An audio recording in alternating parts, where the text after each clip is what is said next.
Hello and welcome to livealittlehigher.com.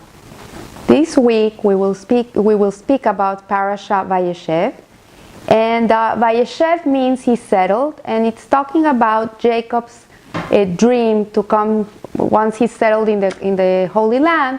He wants to have a time of tranquility and peace for the rest of his life. Sadly, this is not what Hashem had in store for him. We learned that a tzaddik never is tranquil and settled in his lifetime. Even after his physical life, he still continues going from strength to strength. From here we know that life is a roller coaster of ups and downs, where we're challenged all the time, and our purpose in life is to grow and to tap into our potential. This is not a world where we come for vacation. This is a world where we come to create action and change and perfect the world. So once he's settled, the saddest part of his life comes. His son Joseph, his beloved son Joseph, the son of Rachel, is hated by his brothers. They don't like him. We have to understand Joseph is a very beautiful boy. He has beautiful features like his mom, and he's very intelligent, and he's the loved son by his father. So the brothers get jealous about him, and they make a plot to kill him. Actually, Yehuda saves him. He convinces the brothers not to kill him, but to sell him to a caravan of gypsies, of Midianite people that were going down to Egypt. They were taking spices with them, and he convinces them not to kill the brother, but to sell him. And here many things start happening to Joseph. He comes to Egypt and he's sold as a slave. He goes into Potiphar's house. Potiphar was the right hand of the Pharaoh.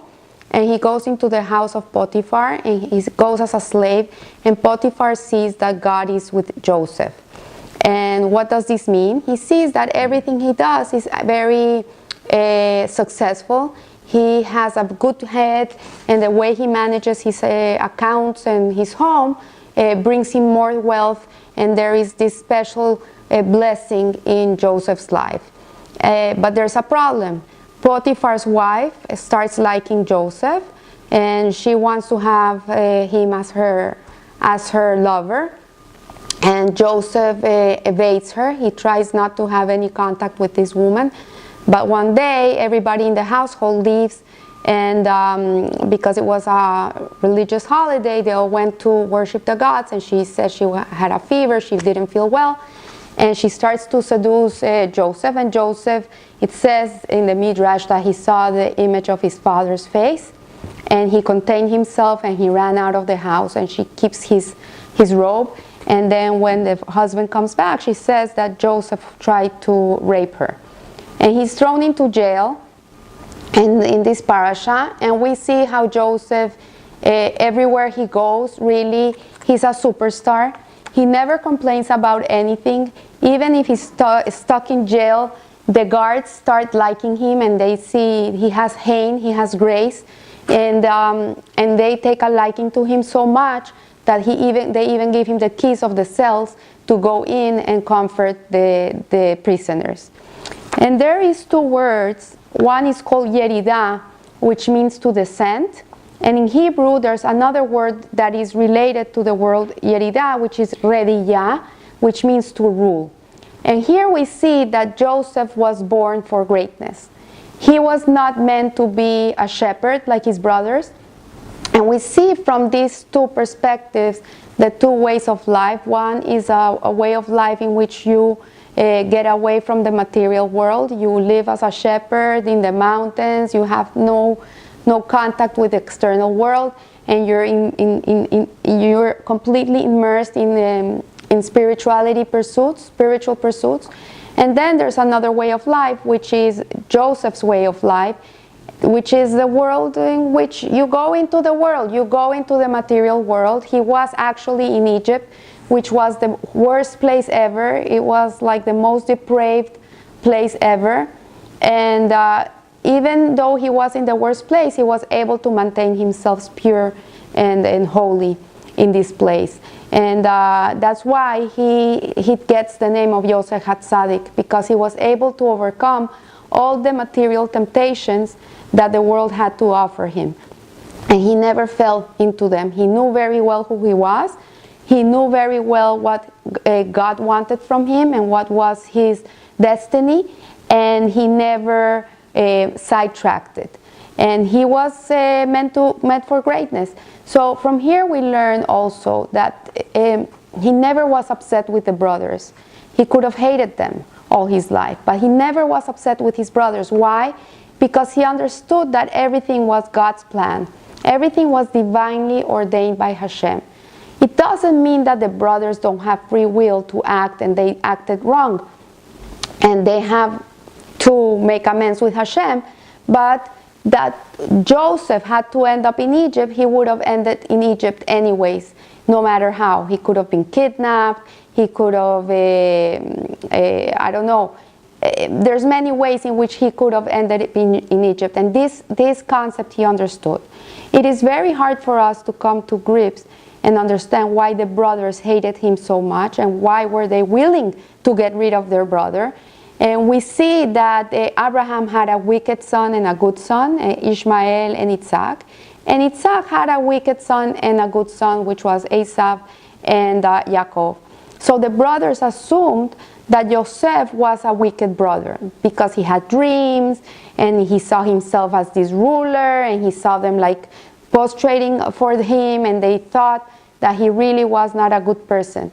So the decisions they made in life were not the right decisions, because you cannot take life in your hands, and they created a lot of pain for Jacob. But we can come to understand why they acted in that way. It wasn't that they were evil people. It was that really they were trying to take the evil out of their midst. But actually Joseph was not evil. He was really a righteous person. So this teaches us, and this allows us to see many faces in our lives, many people that come in contact with us, and sometimes we wonder why this person did this, why did this person do that, why did I end up in this place, it was their fault that I had to end up here, or whatever things happen in your life. But in reality, everything is destined, everything is meant to be. You are exactly where you have to be, doing exactly what you have to do. And nobody has the power to put you in a place. That comes from heaven.